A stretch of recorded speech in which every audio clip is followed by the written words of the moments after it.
If you want to change the paper style in OneNote, you're in the right place. In this video, I'll show you how to quickly switch your page to ruled lines or grid lines so you can make your notes look cleaner, more organized, or better suited for drawing, math, and planning. This is a simple setting, but it can make a big difference in how you use OneNote every day.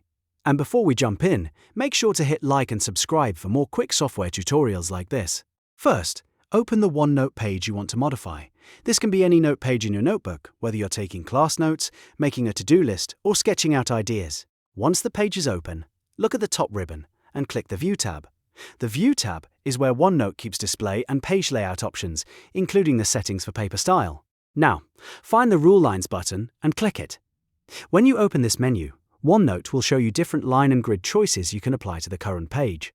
If you want a classic notebook look, choose Ruled Lines. From there you can select narrow, college, standard or wide rule options depending on how much spacing you want between the lines. If you prefer a more structured layout, choose grid lines instead. This is especially helpful if you use OneNote for engineering notes, math work, diagrams, charts, or even drawing and handwriting practice. Under grid lines, you can pick small, medium, large, or extra large grid sizes based on the type of work you're doing. As soon as you select a layout, OneNote applies it to the page right away. You can keep testing different styles until you find the one that feels best for your workflow. If you want a clean writing space, ruled lines are usually the best choice.